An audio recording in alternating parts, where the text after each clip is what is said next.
নমস্কার। আজ করতে চলেছি মা লক্ষ্মীর অঙ্গরাগ। জয় মা লক্ষ্মী। মা লক্ষ্মীর নাম নিয়ে কাজ শুরু করে দিয়েছি। কিন্তু আগের ভিডিওগুলোতে করেছিলাম শ্রীকৃষ্ণ ও রাধার অঙ্গরাগ।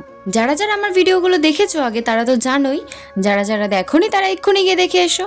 দাদা তিনজনকে নিয়ে এসে বলেছিল তোর যেটা ভালো লাগে, যেটা মনে হবে সেটাই করবি। শুধু বলেছিল মা লক্ষ্মীর গায়ের রংটা পিতলের মতো করে দিবি। তাই জন্যই প্রথমে ঠাকুরগুলোকে ভালো করে ধুয়ে পরিষ্কার করে নিয়েছি। এরপর ঠাকুরের চোখগুলো বড় করার জন্য ক্লে দিয়ে তৈরি করেছি।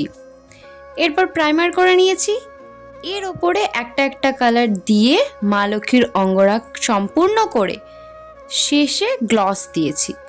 আর গ্লসটা দেওয়ার সাথে সাথে মুখটা আরও চকচক করছে। পুরাণে বলা আছে মা লক্ষ্মী যেখানে বিরাজ করে সেখানেই ধন, ঐশ্বর্য, শান্তি আর আনন্দের অভাব হয় না। ঠাকুরের সমস্ত কাজ কমপ্লিট করে শেষে চক্ষুদান করেছি।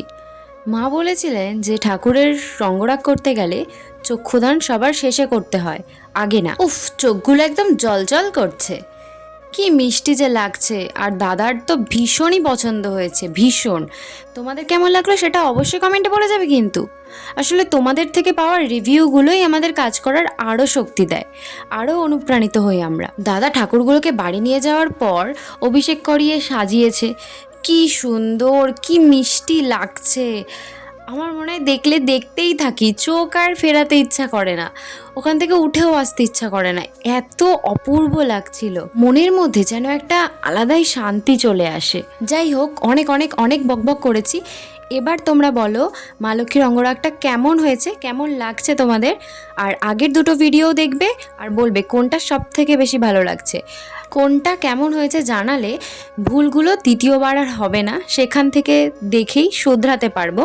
আর আমার ভিডিওতে বা কথা বলায় কোনো ভুল ত্রুটি থাকলে মার্জনা করবেন। সকলে সুস্থ থাকবেন, ভালো থাকবেন, আনন্দে থাকবেন। টাটা।